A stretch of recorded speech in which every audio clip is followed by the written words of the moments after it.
Kuopion pieni, syöpähoitoihin erikoistunut osasto, nimeltään Sädesairaala, on osa suurempaa Kuopion yliopistollista sairaalaa.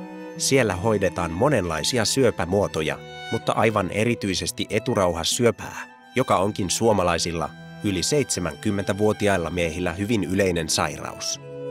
Sairaala on Savonlinnasta 150 kilometrin päässä ja ajomatka sinne vie 2,5 tuntia.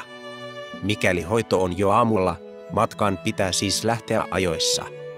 Aivan sairaalan edessä on suuri pysäköintitalo, josta on lyhyt kävelymatka hoitopaikkaan. Sädehoitoa annetaan joka toisena tai joka kolmantena päivänä yhteensä 2 viikon pituisen hoitojakson aikana. Jokainen yksittäinen hoitotapahtuma kestää 20 minuuttia. Hoitojen välillä potilas saa asua sairaalan laskuun erillisessä potilashotellissa. Se on kodikkaampaa ja lisäksi sairaalalle halvempaa kuin muuten terveen tuntuisen potilaan asuttaminen sairaalan omalla vuodeosastolla ilman muita hoitotoimenpiteitä. Jotta hoito kohdistuisi tarkasti ainoastaan syöpäkasvaimeen eikä mihinkään muualle, potilaasta on sitä ennen otettu sekä magneettiresonanssikuva että 10 kappaletta koepaloja itse eturauhasesta. Vähän ennen hoitoa eturauhasen pinnalle istutetaan vielä 4 pientä kultapalasta, jotka sitten toimivat kohdistuspisteinä sädehoitoa annostelevalle robotille. Kultahan on vaaraton aine, joka ei aiheuta allergiaa tai muita oireita, vaikka se jääkin potilaan kehon sisään myös hoidon jälkeen. Syövän säteilytys tapahtuu itsenäisesti toimivalla robotilla, jolloin hoitajien tehtävänä on vain siirtää potilaan alla olevaa, moottorilla toimivaa sänkyä sekä tarkkailla koneen toimintaa. Itse hoitorobotti muistuttaa autotehtaiden kokoonpanorobotteja ja on joutsenen mallinen. Siinä on pyöreä alavartalo, joustava kaula sekä suurikokoinen, tarkasti suunnattava pää. Hoidon aikana robotti lukee tietokoneen antamia paikkatietoja ja suuntaa säteilyn ohuena kiilana, jonka kohdistustarkkuus on niinkin hyvä kuin 1/3 millimetriä.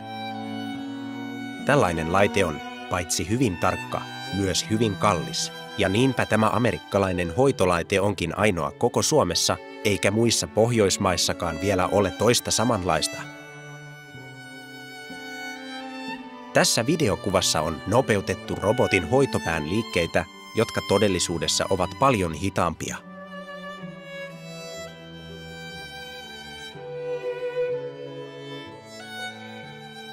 Vaikka potilaan päällä on vaatteita ja vielä huopa, fotonisädesuihku menee niistä läpi, tunkeutuu vatsanpeitteiden toiselle puolelle ja kohdistuu suoraan eturauhasessa oleviin kohteisiin.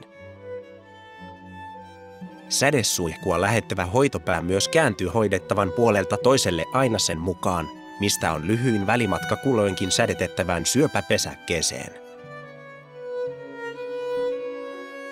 Kun potilas hengittää tai muuten liikkuu sädehoidon aikana, hoitorobotti pitää säteen koko ajan tarkennettuna eturauhasen pinnalla oleviin kultajyväsiin, muuttaa heti automaattisesti asentoaan ja tarkentaa siis aina oikein myös liikkeessä olevaan rauhaseen. Sädesuihku ei suoraan tapa syöpäsoluja, vaan se murskaa niiden keskiössä, solutumassa, olevan perimäaineksen eli DNAn. Tällainen solu ei voi enää monistaa itseään eikä lisääntyä, eikä siitä syystä myöskään solujen muodostama syöpäkasvain pysty enää laajenemaan.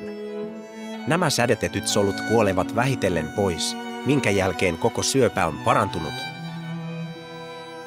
Ihmisen eri rauhasissa olevien solujen keskimääräinen elinaika on noin 3 kuukautta, eli sen aikaa pitää rauhassa odottaa, ennen kuin kokeilla mitattavia tuloksia alkaa näkyä. Perinteiseen kasvaimen leikkaushoitoon verrattuna tällainen tietokoneen ohjaama sädehoito on potilaalle säästävämpää ja helpompaa. Siinä potilasta ei nukuteta eikä häneen tehdä haavaa. Itse hoitotapahtuma on täysin kivuton.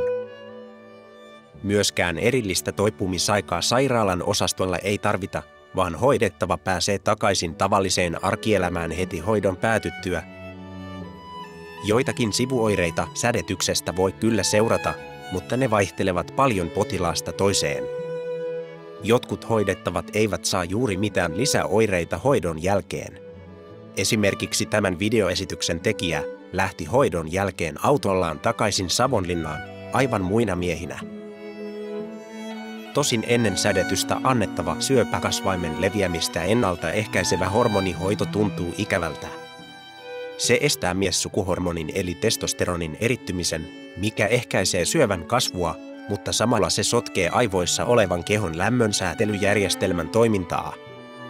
Se aiheuttaa miehelle samanlaisia vaihtelevia kuumia ja kylmiä aaltoja kuin mitä monet naiset kokevat vaihdevuosiensa aikana. Hyvä puoli asiassa on kuitenkin se, että tämän hormonipiikin vaikutusaika on vain puoli vuotta, minkä jälkeen miehinen hormonitoiminta palautuu taas entiselleen.